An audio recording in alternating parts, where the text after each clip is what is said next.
Deus. A igreja pode sentar. Louvado seja o nome do Senhor. Boa noite, igreja, paz seja convosco.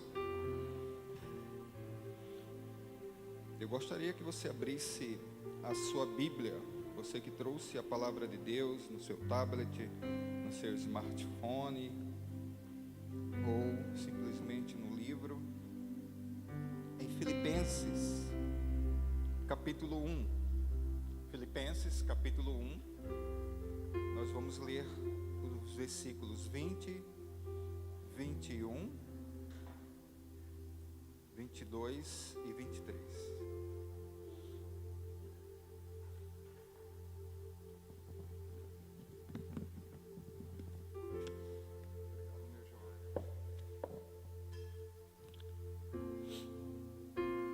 Aleluia.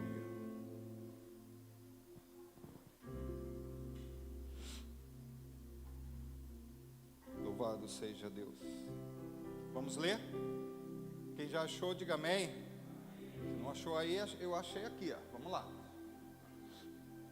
Filipenses capítulo 1, do 20 ao 24, tá? Aguardo ansiosamente e espero que em nada serei envergonhado. Ao contrário, com toda a coragem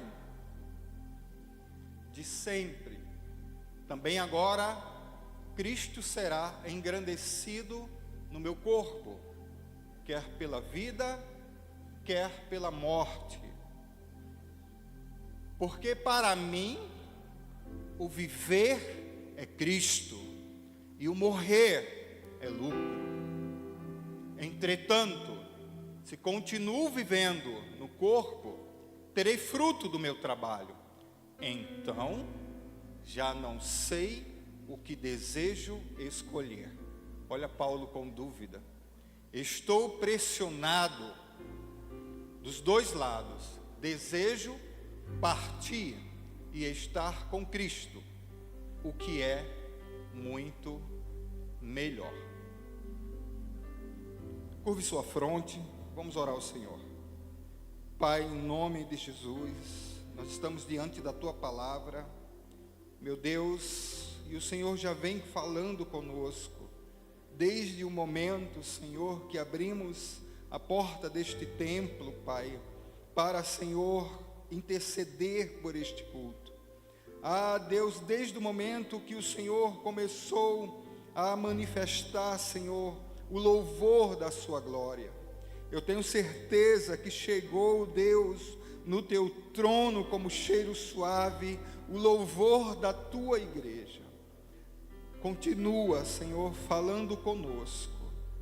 Meu Deus, remove todo medo, remove, Deus, todo pânico, toda ansiedade. Ah, Senhor, tudo aquilo que é humano e seta maligna, em nome de Jesus, traz, Deus, o teu bálsamo. Ah, meu Deus, traz a tua presença neste lugar, traz, meu Deus, a tua glória, fica conosco e fala conosco, porque, meu Deus, a ti pertence o louvor, a honra, a glória e o vaso, Deus, porque o vaso é de barro, Senhor, e a tua excelência tem que aparecer, como o Senhor vem aparecendo, meu Deus, constantemente nesta igreja. Temos visto, Deus, a tua glória, temos sentido, Deus, a tua presença neste lugar, todos os dias que o Senhor é entronizado. Continua conosco, exalta o teu nome e fala conosco, em nome de Jesus Cristo. Aleluia. Irmãos, igreja, você que está aqui presente, eu lembro de um louvor, que eu não sei se você conhece, eu acredito que sim, a maioria, que diz assim: ouve-se a voz do Senhor. Alguém sabe essa canção? ouve-se a voz. Não me faz passar vergonha, Milka, você sabe. Sobre as águas. Aí vem assim, ó. Troveja o Deus da glória. Aí diz assim, ó. A voz do Senhor. Ah, obrigado, Jesus. Quebra o cedro e o Senhor despedaça o cedro do Líbano. Irmãos, este hino é baseado no Salmo 29. O Salmo 29 diz: a voz do Senhor é poderosa. O Salmo 29 diz: a voz do Senhor quebra o cedro. Ela é majestosa. O hino, ele quer dizer que a voz de Deus é como um trovão.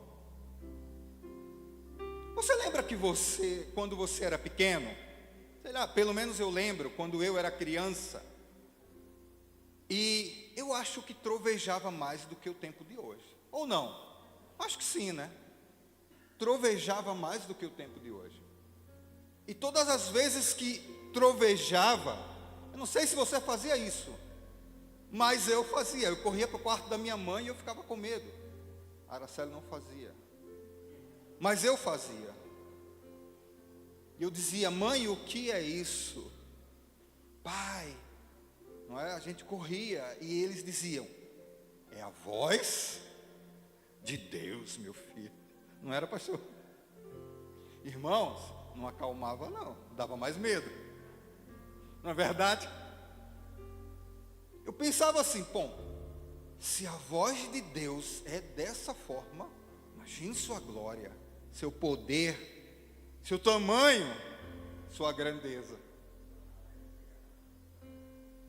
Mas ao mesmo tempo que eu estou meditando nesse texto, eu também lembro de um texto que está no capítulo 19 do primeiro livro de Reis. Elias está correndo, fugindo de Jezabel. Elias está com medo. A Bíblia diz que ele vai para Horebe e se esconde em uma caverna. E o interessante é que Deus vai lá tentar dialogar com Elias. E Deus diz: o que você faz aqui, Elias? E a Bíblia diz que um vento muito, muito forte encontra aquele lugar e destrói as fendas da rocha. Sabe o que me chama a atenção no texto? Preste atenção. É que a Bíblia diz, ela enfatiza, pastor, Deus não estava naquele vento. A Bíblia diz que depois do vento, um terremoto tomou o Monte Horebe. Mas o que me chama a atenção no texto é que a Bíblia diz que Deus também não estava no terremoto. Depois disso, a Bíblia diz que aparece um fogo. Ah, é Deus, é um fogo. Nós lembramos logo de Moisés, Êxodo capítulo 3, quando a sarça arde, o fogo toma aquele lugar,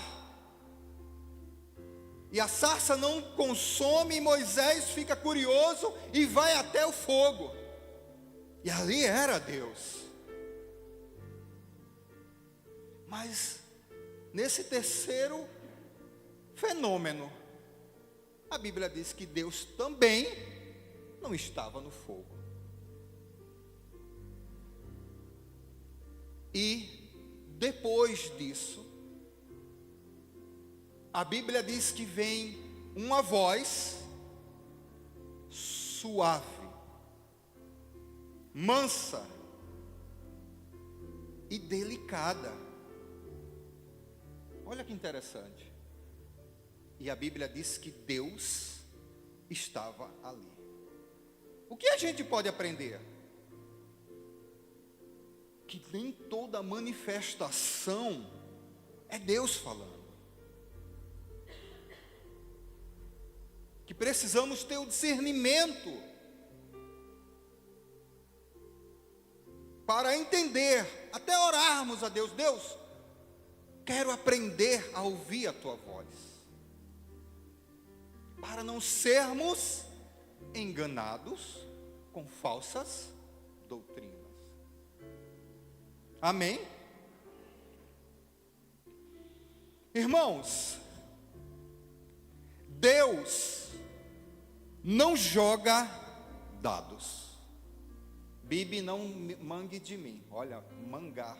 Quem já ouviu falar nisso, gente? Eu falei isso no PG e o Bibi, ele falou errado, ele errou. Porque ele tinha entendido que era dardos. Mas eu não me fiz compreendido. Mas Deus não joga dados. Fixe na sua mente. Eu vou repetir. Deus não joga dados. A frase não é minha. A afirmação não é minha. A afirmação é de simplesmente o homem mais respeitado e conhecido do século XX, Albert Einstein. Se fosse talvez outro homem, a humanidade não se atentava para esta afirmação. Einstein, em 1926, desejando combater um pensamento de que as leis da natureza e as leis do universo eram aleatórios. Quando eu falo essa palavra, eu lembro do Neto. Aleatório, aleatória, aleatória. Que as leis do universo e as leis da natureza eram simplesmente um acaso. Então se levanta o homem mais respeitado do século XX e para e diz: Deus não joga dados. O que Einstein está tentando dizer para o mundo? Que tudo que Deus criou, tudo que Deus fez, tudo que Deus planejou, tem um propósito. Amém? Olha o peso da frase de Einstein, pastor. Deus não lança o dia na sorte. Você não está aqui, nesta igreja, por um acaso. Eu vou ali para aquela igreja, eu vou sentar ali, eu vou ouvir uma palavra, eu vou adorar a Deus, vou ver que tem alguma coisa para mim hoje ali. Não. Deus não te lança em sorte. Deus não é aleatório. Deus não brinca com isso. A sua vida é preciosa.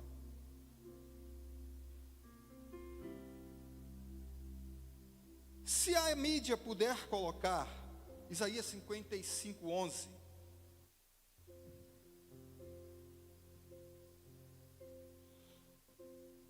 que diz assim: assim ocorre com a palavra que sai da minha boca. Ela não voltará para mim vazia, mas fará o que desejo e atingirá o propósito o qual a enviei. Você não é um acaso. Deus não te jogou em sorte. Pode acreditar. Bata no peito aí agora e diga assim, ó: eu não sou um acidente. Você pode repetir isso? Eu não sou um acidente. A sua cor, a sua raça, a cor do seu cabelo, a cor dos seus olhos,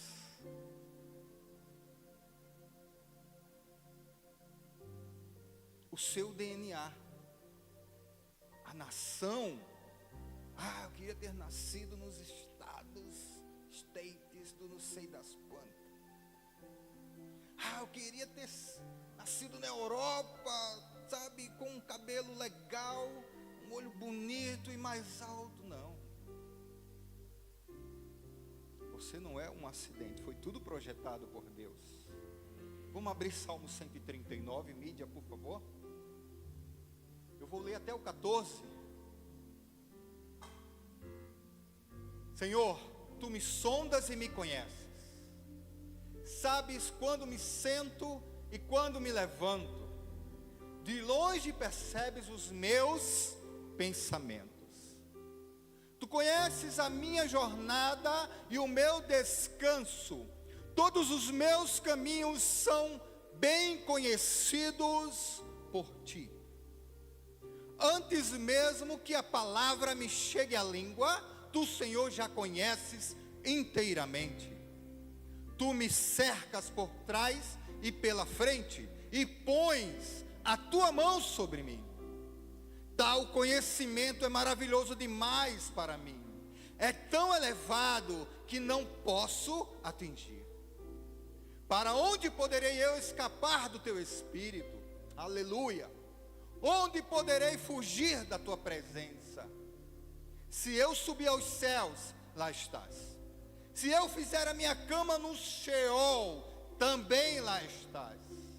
Se eu tomar as asas da alvorada e morar na extremidade do mar, mesmo ali a tua mão me guiará, e a tua mão direita me susterá. Se eu disser, certamente as trevas me encobrirão, e a luz ao meu redor se tornará noite. Nem mesmo as trevas serão escuras para ti. A noite brilhará como o dia, pois para ti as trevas são luz. Tu criaste o íntimo do meu ser e me teceste no ventre da minha mãe. Eu te louvo porque fizeste de modo assombroso e admirável. As tuas obras são maravilhosas. Sei disso muito bem. O 15. Os meus ossos não estavam escondidos de ti, quando em secreto fui formado e entretecido nas profundezas da terra. O 16. Os teus olhos viram o meu embrião. Todos, repita a igreja comigo. Todos os dias determinados para mim foram escritos no teu livro, antes de qualquer um deles existir. Esse é o Deus que projetou a sua vida, mesmo antes de você estar aqui. Eu visitei, semana retrasada, durante a semana, o canal da CBA, o canal do YouTube da igreja.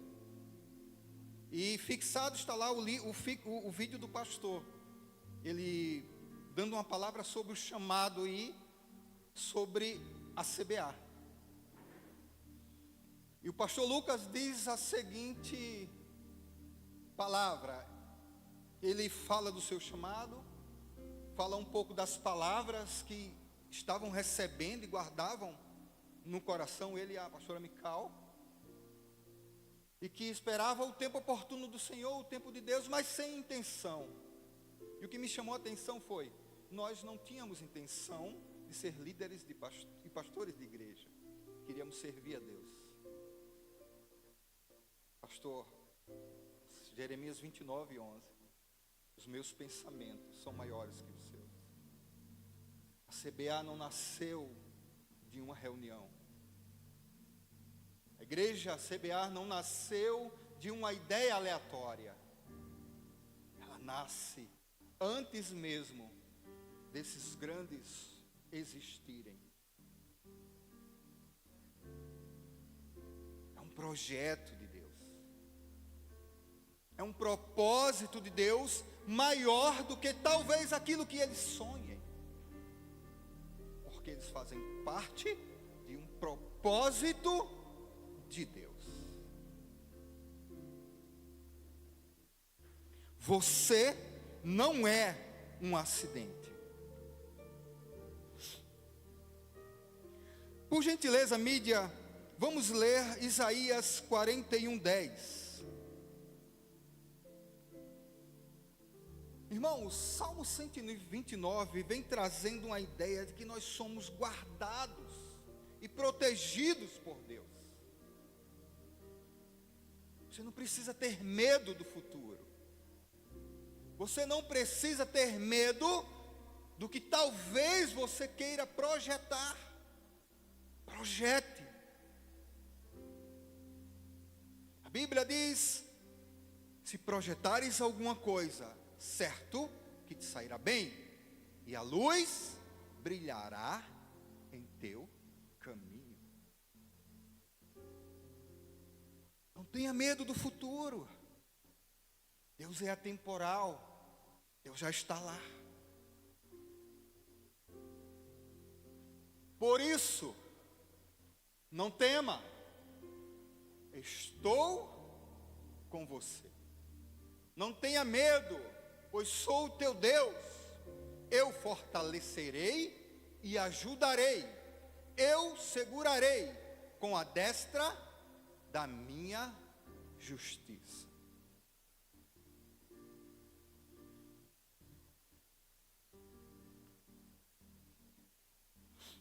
Não tenha medo.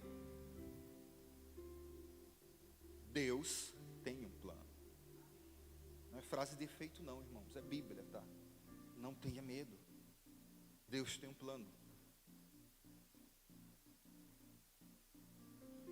Uma pergunta universal.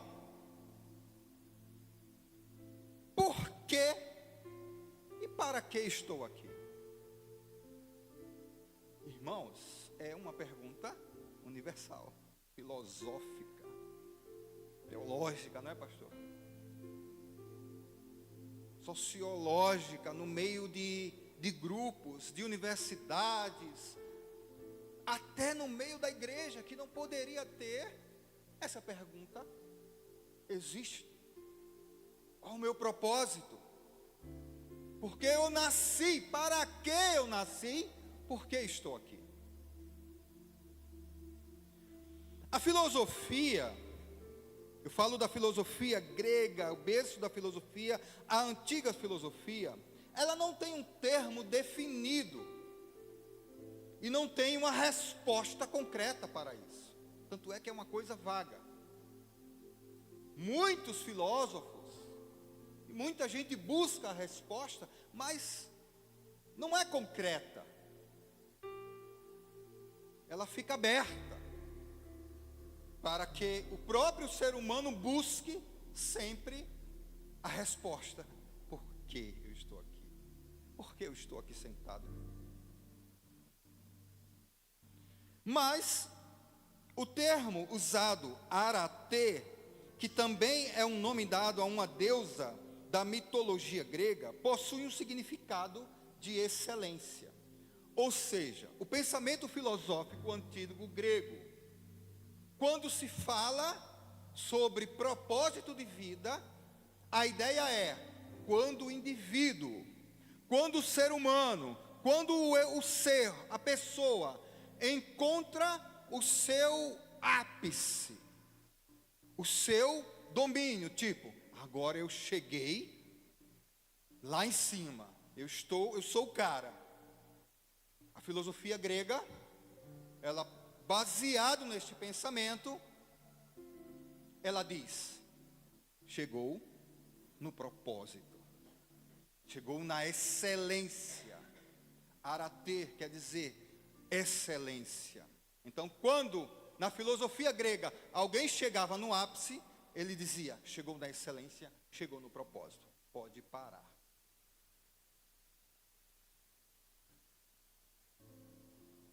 Um filósofo do nosso tempo, no século XX, chamado Jean-Paul Sartre, francês, escritor, político, ativista, ateu, fala o seguinte: ele pregava o existencialismo, e ele defendia o existencialismo como ninguém. Para Jean-Paul Sartre, o filósofo do século XX,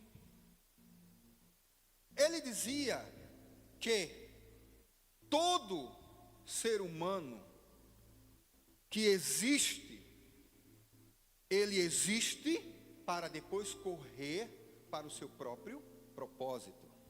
Veja bem, olha que coisa. Ou seja, olha a frase do pensamento de Sartre. Todo ser humano, quando nasce, não dorme não, está condenado à sua própria sorte. Está condenado a ser livre. Olha o pensamento dele. Ou seja, nasceu, te vira. Não há destino, não há propósito. Faça o propósito. E aí o pensamento continua, porque agora ele traz o pensamento ateísta. Morreu, acabou.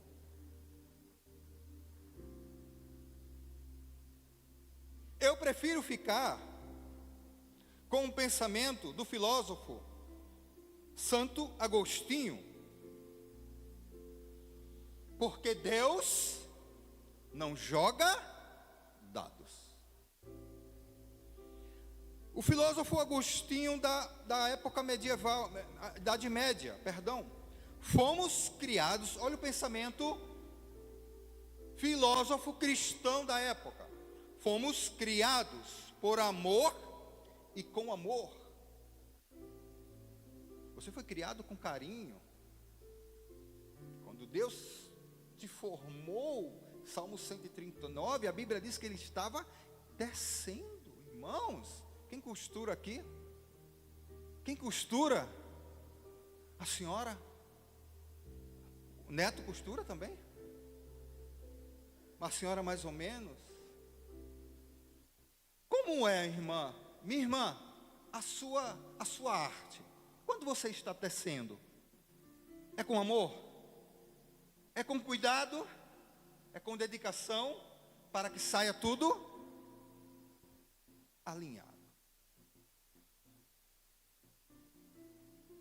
Fomos criados por amor e com amor, e para desfrutar da comunhão com o divino. Olha, começamos a entender o propósito humano, para caminharmos com o divino.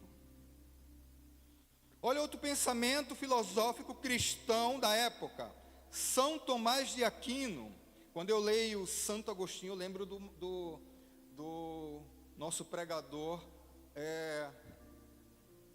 Arthur. Arthur sempre cita São Tomás de Aquino, sempre cita Santo Agostinho. Olha São Tomás de Aquino, o propósito humano é conhecer, amar a Deus e assim encontramos o nosso principal propósito. Isaías 43, 21, mídia. Isaías 43, 21.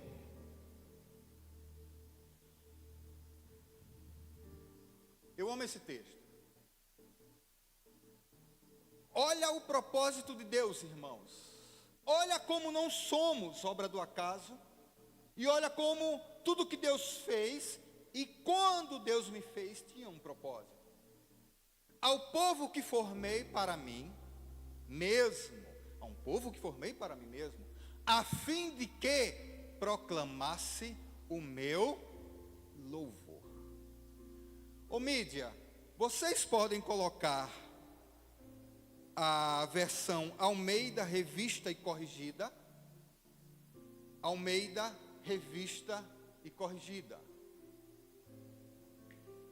Eu gosto dessa versão.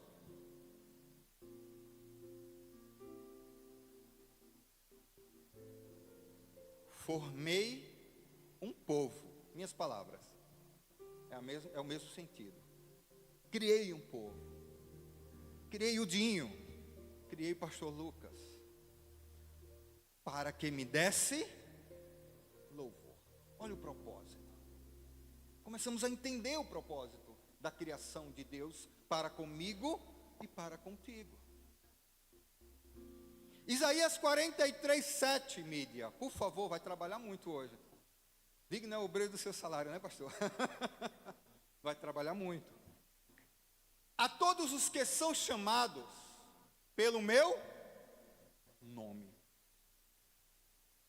e os que criei para minha glória, eu os formei, sim, eu os fiz. A todos os que são chamados pelo meu nome. Eu fui estudar isso. Porque eu comecei a pensar, peraí, Deus, Adão, na verdade, o original desta palavra quer dizer, o original dela é Adam. A palavra Adam tem o significado de primeiro homem da humanidade. Tem o significado de construir a partir do Adão a humanidade. Olha que coisa linda.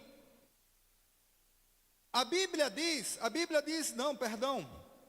a origem da palavra Adão vem de adomar. Adomar. É um H no final, que quer dizer barro, pó, vermelho, pó rosento, sabe? O barro mesmo que a gente encontra em Gênesis, na criação. Criou Deus o homem do pó da terra.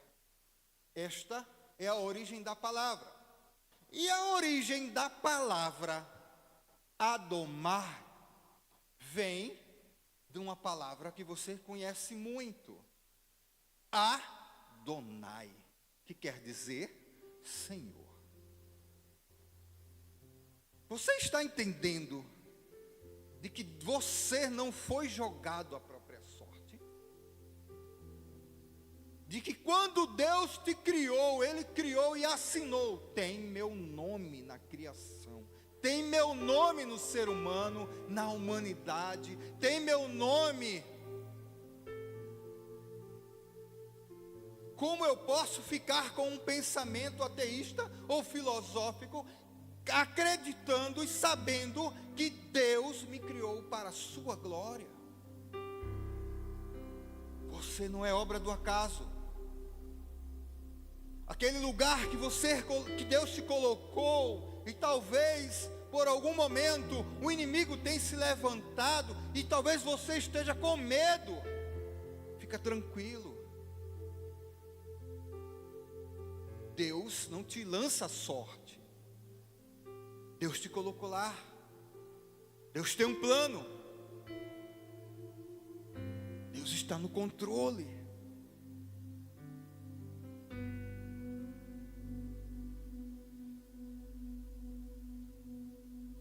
Sabe o que eu acho mais extraordinário na criação? É que Gênesis vai dizendo que tudo que Deus criou é bom. E assim sucessivamente. Mas quando Deus chega na criação do homem, Deus não fala que é bom. Olha mais uma assinatura. A Bíblia diz que Deus sopra o fôlego de vida nas narinas de Adão. e ele passa a ser alma vivente. Como eu posso acreditar que eu sou obra do acaso, se eu tenho na minha criação o nome de Deus e algo do próprio Deus tirando dele para mim? Aleluia. Alan, por que estou aqui? Qual o meu propósito? Pergunta universal. Gênesis capítulo 1, 28, Deus dá uma bênção universal para toda a humanidade. Cresça, multiplique e domine. Bênção universal. Amém, pastor? Se eu estiver errado, me repreenda. Pelo amor de Deus. Amém? Bênção universal para toda a humanidade. Deus, e como cristão? Como igreja? Porque eu tenho absoluta certeza, 100% de certeza, que Deus te incluiu em um corpo para um propósito. Mídia, põe aí por gentileza 1 Coríntios capítulo 11. Propósito como igreja. 1 Coríntios capítulo 11, primeira carta de Paulo, a igreja de Coríntios, capítulo 11. A partir do versículo 14, Pablo, por favor.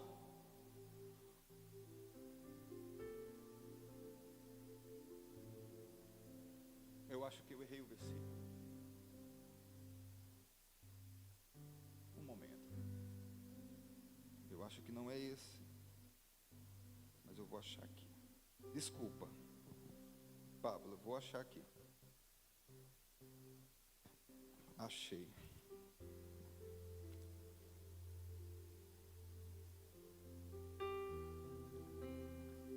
Aleluia.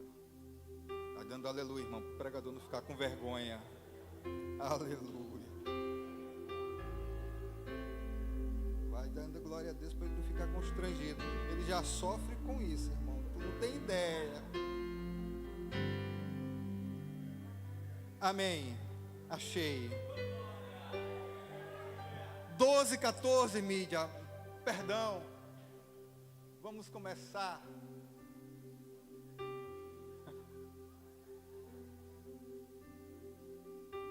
Não, 12, 14, a partir do 14. Porque também o corpo não é só um membro, mas muitos. Vamos lá. Se o pé disser, por que não sou mão, não sou do corpo, não será por isso do corpo? Pode prosseguir. E se a orelha disser, por que não sou olho, não sou do corpo, não será por isso do corpo? Se todo o corpo fosse olho, onde estaria o ouvido? Se todo ouvido fosse, se todo fosse ouvido, onde estaria o olfato? Mas agora Deus colocou os membros no corpo, cada um deles como quis. E se todos fossem um só membro, onde estaria o corpo? Agora, pois, há muitos membros, mas um corpo. Pode prosseguir. E o olho não pode dizer à mão, não tenho necessidade de ti. Olha que forte. Como eu, sendo pregador da palavra, posso olhar para aquele jovem e dizer, não preciso de você.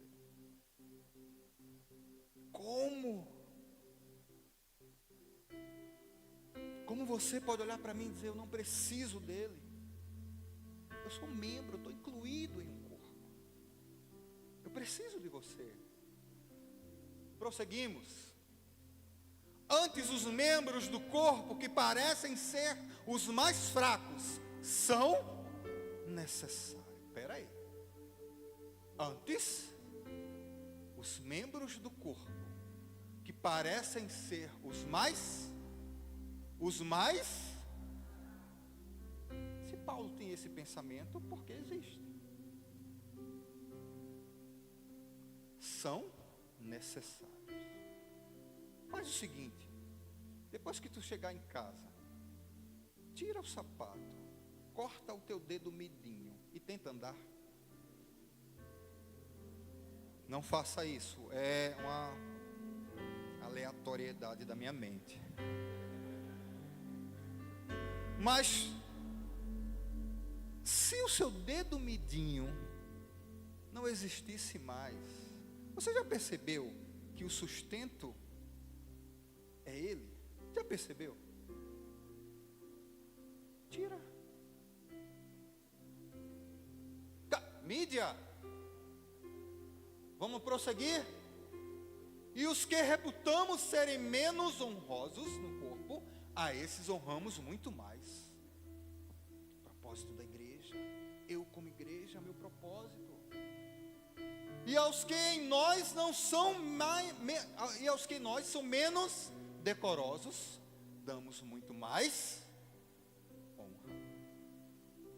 Porque os que em nós são mais honestos, não tem necessidade disso. Mas Deus assim formou o corpo, dando muito mais honra ao que tinha mais falta.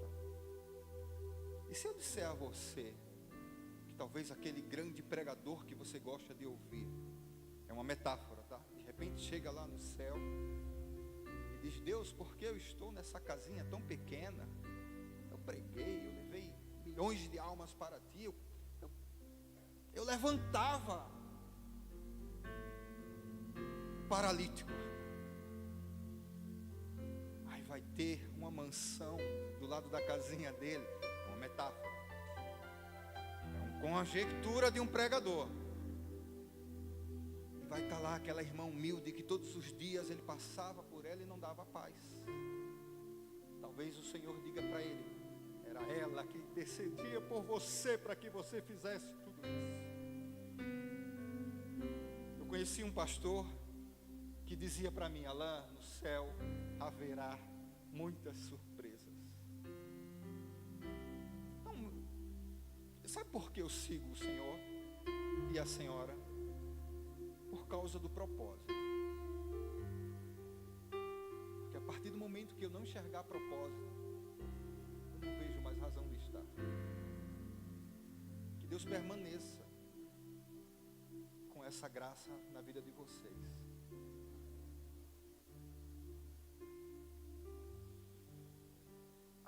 Deixa eu perguntar uma coisa, eu já estou finalizando, irmãos. Meu Deus, 9 horas.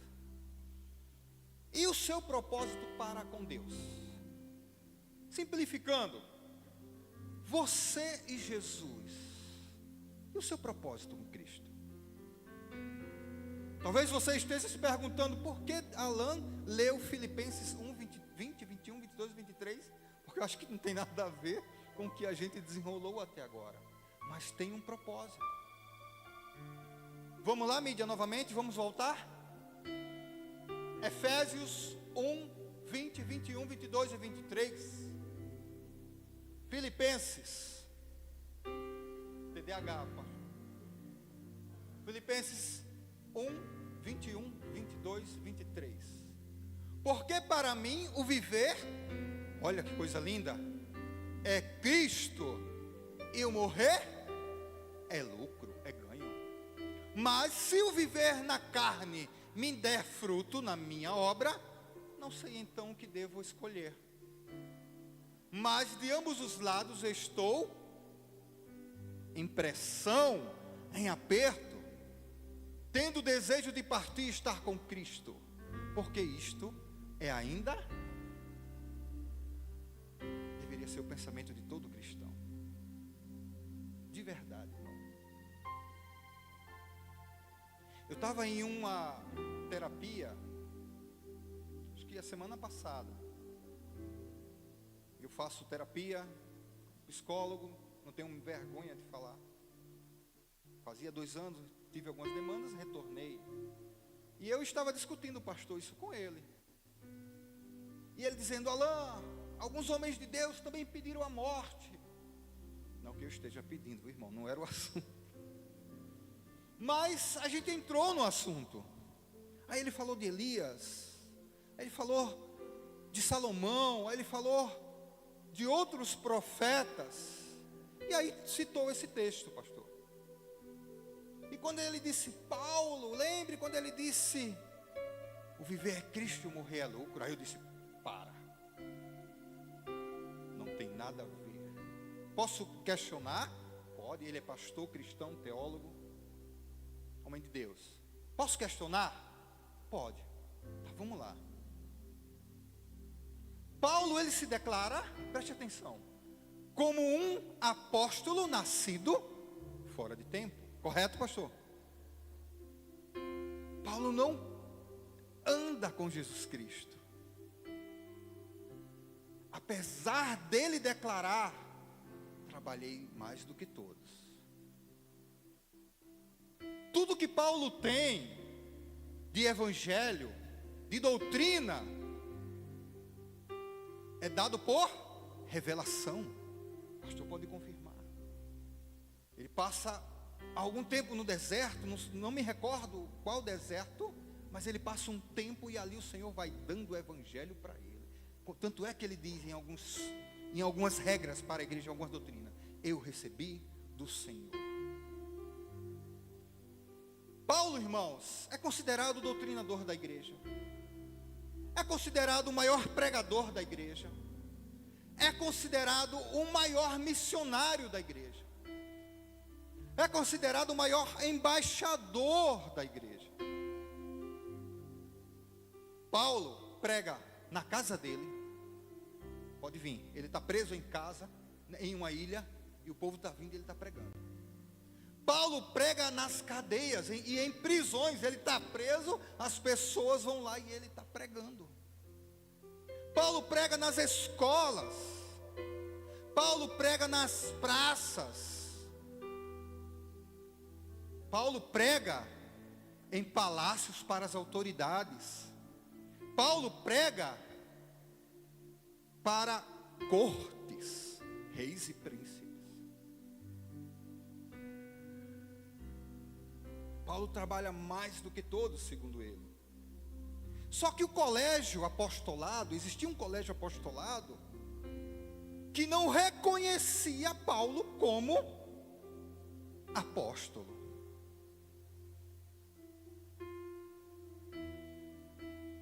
Porque as credenciais de Paulo não era um título dado pelo homem, era o poder de Deus. Ele vai ser reconhecido como um apóstolo no concílio de Jerusalém, no segundo concílio, se eu não estou enganado, pelos próprios apóstolos. Não, Paulo, nós consideramos você como apóstolo dos gentios. Vá para lá. Irmãos, Paulo soube que João, todas as ceias, se inclinava no ombro de Jesus. Ele trabalhou muito mais. Paulo soube que Pedro andou sobre as águas pela ordem de Cristo. Olha que experiência. Paulo soube que Tomé, o incrédulo, tocou nas mãos de Jesus Cristo, nas mãos furadas dele, quando Jesus Cristo ressuscita. E ele diz: e eu? Paulo não tem pensamento de suicídio. Paulo quer vê-lo. Paulo quer estar com ele.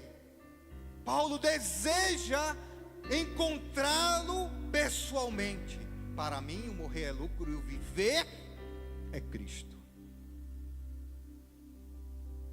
Se você lembrar, em 1 Coríntios capítulo 13, eu não me recordo o versículo, mas ele diz, para a gente finalizar, o ministério de louvor pode vir. Eu o conheço apenas por espelho, como um enigma, obscuramente. Porque antigamente o espelho não era como o espelho que a gente tem, era apenas um reflexo, um enigma. Aí ele diz: mas, depois dessas coisas, eu o conhecerei face a face, como eu sou conhecido. Que possamos viver muito e viver para a glória de Deus. Que possamos estar aqui para cumprir todo o plano e propósito de Deus em nossas vidas. Mas, porém, que o seu desejo, todos os dias, seja o desejo de Paulo. Eu quero estar com Ele. Aleluia. Vamos adorar o Senhor, coloque-se de pé. Aqui estão outros vídeos para te edificar. Que Deus te abençoe.